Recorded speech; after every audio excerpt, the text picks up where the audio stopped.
Hello everyone, welcome to ISP centre. This is Prashant Kumar. Friends, आज के इस वीडियो में मैं आप लोगों के साथ जुलाई महीने की बिहार की करंट अफेयर्स को डिस्कस करूंगा, जो कि बीपीएससी की आगामी प्रीलिम्स परीक्षाओं के लिए काफ़ी ज़्यादा महत्वपूर्ण है। इसके पीडीएफ के लिए हमारे Telegram channel academics for CSC को आप लोग ज्वाइन कर लें। वहां पर 1-2 दिनों के अंतर्गत इसका पीडीएफ आप सभी को उपलब्ध करा दिया जाएगा। आइए जुलाई महीने की करंट अफेयर्स को, जो कि बिहार से रिलेटेड करंट अफेयर होगा, सेशन हम लोग प्रारंभ करते हैं।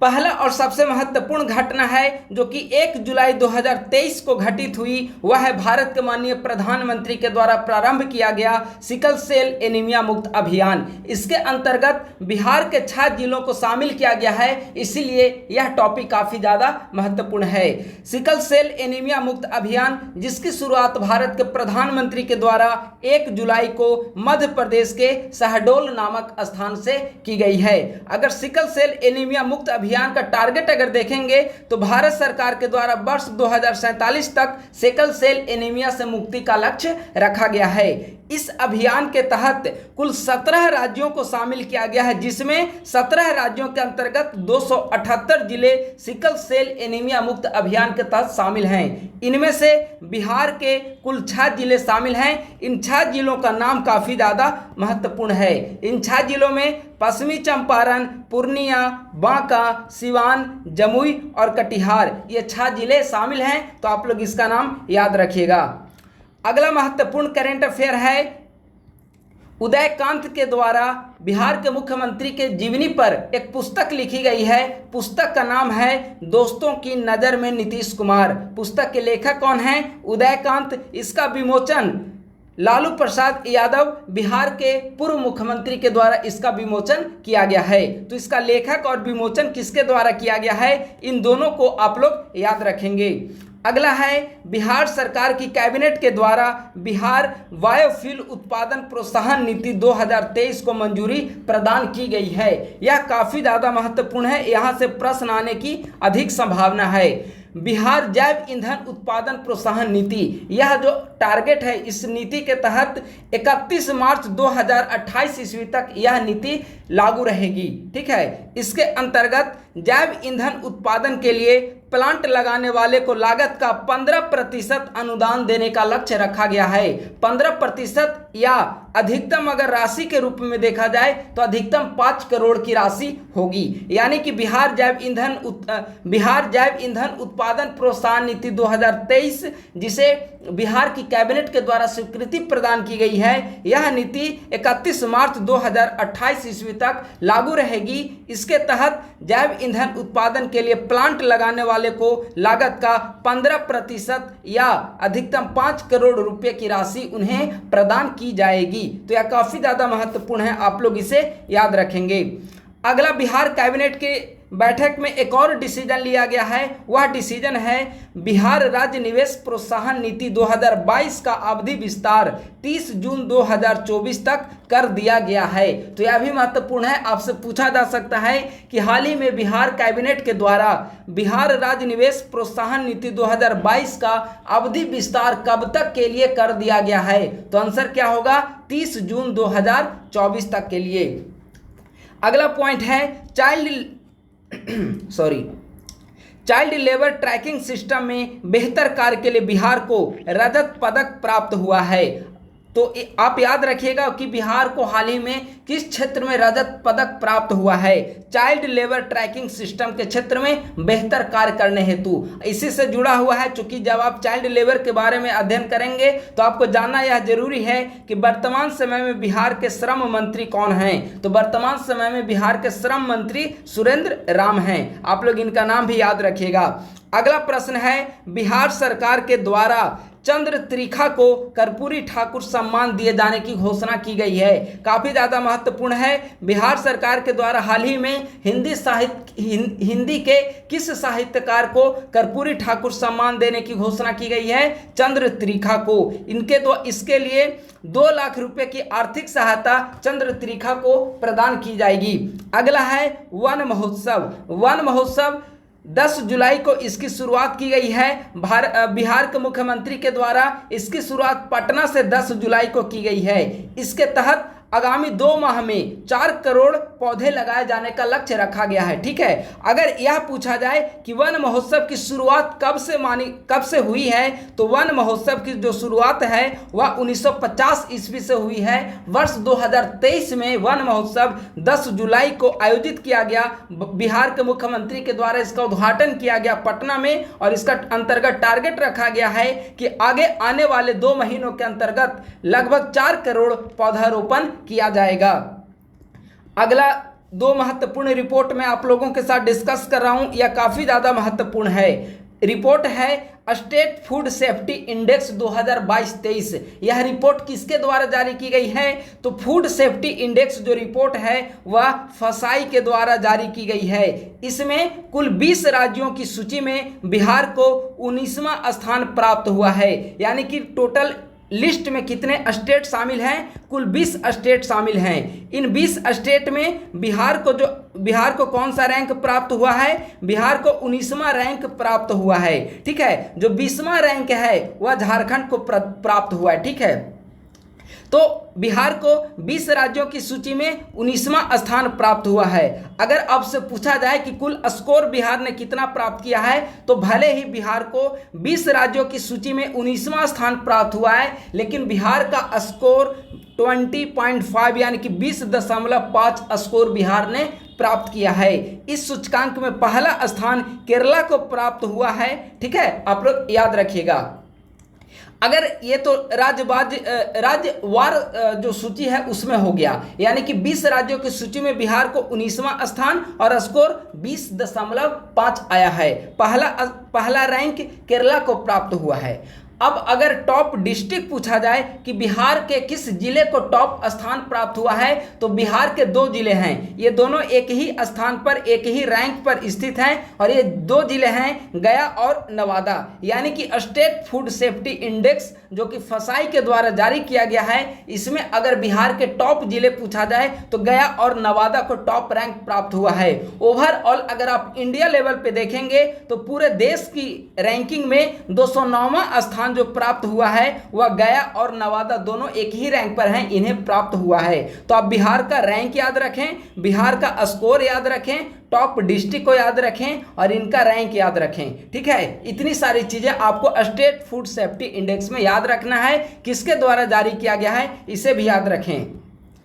अगला हम लोग एक और महत्वपूर्ण इंडेक्स देखेंगे, और वह इंडेक्स है नीति आयोग के द्वारा जारी की गई इंडेक्स है एक्सपोर्ट इंडेक्स, यानी कि निर्यात सूचकांक। किसके द्वारा जारी की गई है निर्यात सूचकांक, यह नीति आयोग के द्वारा जारी की गई है। इसमें बिहार को 22वां स्थान प्राप्त हुआ है। अभी हमने देखा स्टेट फूड सेफ्टी इंडेक्स में बिहार को 19वां स्थान प्राप्त हुआ था, लेकिन एक्सपोर्ट इंडेक्स में बिहार को 22वां स्थान प्राप्त हुआ है। आपसे एक और प्रश्न पूछा जा सकता है कि देश के कुल निर्यात में बिहार की हिस्सेदारी कितना है। यह प्रश्न बीपीएससी के द्वारा प्रीवियस ईयर में पूछा जा चुका है। ठीक है, तो अभी भी यह पूछे जाने की संभावना है इस बार, क्योंकि पहली बार नीति आयोग के द्वारा रिपोर्ट जारी की गई है जिसमें बताया गया कि देश के कुल निर्यात में बिहार की 0.52% हिस्सेदारी है। यानी कि देश से कुल जितने सामान निर्यात किए जाते हैं उसमें लगभग 0.5 का योगदान जो है वह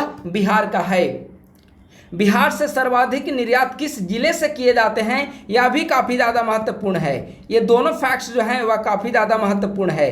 बिहार के किस जिले से सबसे ज़्यादा निर्यात किया जाता है, तो आपको ध्यान रखना हमेशा बेगूसराय डिस्ट्रिक्ट से। ठीक है, यहाँ पर हमने बताया था कि निर्यात सूचकांक में ओवरऑल सारे राज्यों की सूची में बिहार को 22वां स्थान प्राप्त हुआ है, लेकिन लैंडलॉक स्टेट की सूची में अगर देखा जाए तो बिहार को 9वां स्थान प्राप्त हुआ है। कौन से राज्यों की सूची में, लैंडलॉक जो कि मतलब भू अवध जिसे कहा जाता है, तो उसमें निर्यात की लिस्ट में बिहार को 9वां स्थान प्राप्त हुआ है। तो यह इंडेक्स जो है काफ़ी ज़्यादा महत्वपूर्ण है। यहाँ से 5-6 प्रश्न हमने बताया, वो सभी प्रश्न आपके लिए काफ़ी ज़्यादा महत्वपूर्ण हैं।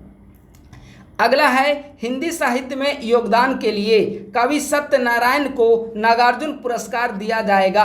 यानी कि आपसे पूछा जा सकता है कि हाल ही में बिहार सरकार के द्वारा किस कवि को नागार्जुन पुरस्कार दिए जाने की घोषणा की गई, तो कवि का क्या नाम है, सत्यनारायण। आप लोग नाम याद रखेंगे। अगला है शिक्षा मंत्रालय की एक रिपोर्ट के अनुसार रसोई में मिड डे मील बनाने में बिहार का छठा स्थान है। ठीक है, यानी कि मिड डे मील एमडीएम में बिहार का स्थान कौन सा है? छठा। पहला स्थान किसने प्राप्त किया है? तो पहला स्थान यूपी को प्राप्त हुआ है और बिहार को छठा स्थान प्राप्त हुआ है। किसके द्वारा रिपोर्ट जारी की गई है? शिक्षा मंत्रालय के द्वारा यह रिपोर्ट जारी की गई है।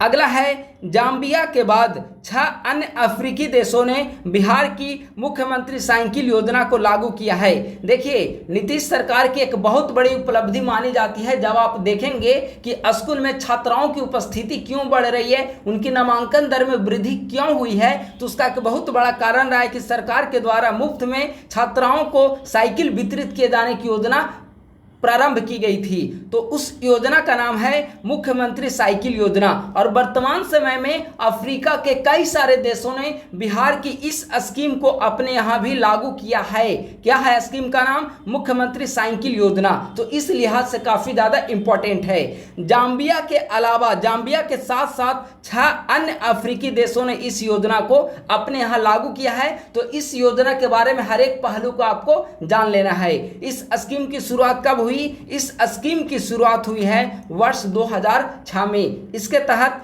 9 से 12वीं की छात्राओं को मुफ्त साइकिल वितरित की जाती है। तो आपके लिए यह काफ़ी ज़्यादा महत्वपूर्ण है क्योंकि दूसरे देशों में इस स्कीम को लागू किया जा रहा है। अगला पॉइंट है मैथिली गायिका सोनी चौधरी को 2022 का बिहार रत्न सम्मान दिया गया है। तो बिहार रत्न सम्मान 2022 से किसे सम्मानित किया गया? मैथिली गायिका सोनी चौधरी को यह सम्मान प्रदान किया गया है। अगला पॉइंट है हाल ही में बिहार के राज्यपाल ने पटना हाई कोर्ट में एक नए न्यायाधीश को शपथ दिलाया है। इस न्यायाधीश का नाम है विपुल मनुभाई पंचोली। आपसे पूछा जा सकता है कि हाल ही में राज्यपाल ने पटना हाई कोर्ट में किस नए न्यायाधीश को शपथ दिलाया? नाम क्या है? विपुल मनुभाई पंचोली। अगर इनको मिलाकर वर्तमान समय में कुल न्यायाधीशों की संख्या पटना हाई कोर्ट में 33 यानी कि 33 हो गया है। अगला जो मैं डिस्कस कर रहा हूँ वह काफ़ी ज़्यादा महत्वपूर्ण है, आप लोग इसे अच्छे से देखेंगे। न्यू अपॉइंटमेंट्स, नई नियुक्तियां से संबंधित कुछ बातों को मैं डिस्कस करूंगा। हाल ही में बिहार सरकार के द्वारा कई सारे नए नियुक्तियां की गई है जिनमें राज्य महिला आयोग के नए अध्यक्ष, अगर आप देखेंगे कि बिहार राज्य महिला आयोग के नए अध्यक्ष किसे बनाया गया है तो अश्वमेध देवी को बिहार राज्य महिला आयोग का नए अध्यक्ष बनाया गया है। बिहार राज्य महिला आयोग में कुल 11 सदस्य हैं। 11 में एक अध्यक्ष, 10 अन्य सदस्य हैं। 10 अन्य सदस्य में महिला आयोग है। चूंकि महिला आयोग है इसीलिए इसमें 7 सदस्य जो हैं वे महिला सदस्य होंगे, बाकी जो 3 सदस्य होंगे वे मनोनीत होंगे।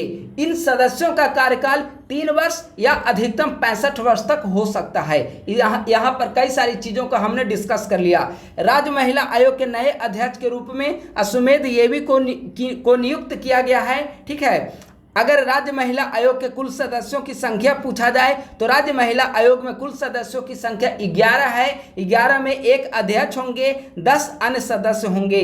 10 अन्य सदस्यों में 7 सदस्य महिला होंगे, बाकी जो 3 सदस्य होंगे वे मनोनीत होंगे। ठीक है, अगला बिहार राज्य अनुसूचित जाति आयोग के अध्यक्ष वह था, अभी हमने बताया महिला आयोग के अध्यक्ष अश्वमेध देवी, लेकिन एससी आयोग अनुसूचित जाति आयोग के अध्यक्ष राजेंद्र कुमार को बनाया गया है। इसके अलावा अनुसूचित जनजाति आयोग का अध्यक्ष जो है वह शंभू कुमार को बनाया गया है और अनुसूचित जनजाति एसटी आयोग के उपाध्यक्ष स्वीटी सीमा हेम्ब्रम को बनाया गया है। तो यहाँ पर जो 3-4 अपॉइंटमेंट है उसे आप लोग ध्यान से याद रखेंगे।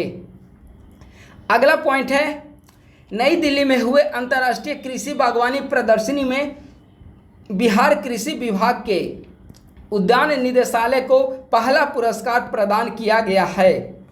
काफ़ी ज़्यादा महत्वपूर्ण है। नई दिल्ली में संपन्न हुआ है अंतर्राष्ट्रीय कृषि बागवानी प्रदर्शनी। इसमें बिहार कृषि विभाग के अंतर्गत उद्यान निदेशालय को पहला पुरस्कार प्रदान किया गया है। अगला बिहार के 2 मछुआरे को बेस्ट फिश फार्मर अवार्ड प्रदान किया गया है। कौन सा award? Best fish farmer award किन दो मछुआरों को प्रदान किया गया? एक सुपौल के रहने वाले गिरिधारी मुखिया को और दूसरा बेतिया के रहने वाले नितिन भारद्वाज को। ये दो बिहार के मछुआरे हैं जिन्हें हाल ही में केंद्र सरकार के द्वारा बेस्ट फिश फार्मर अवार्ड से सम्मानित किया गया है।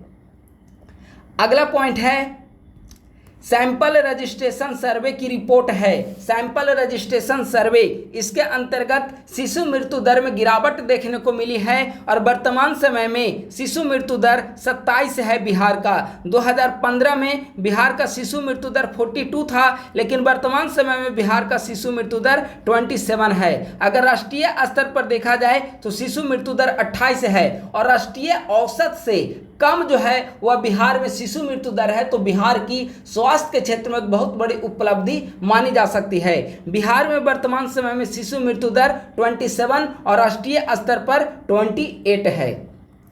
अगला, जहानाबाद के बाद अरवल एवं शेखपुरा को 100% डिजिटल लेन देन वाले जिले बनाए जाने की घोषणा की गई है। अभी वर्तमान समय में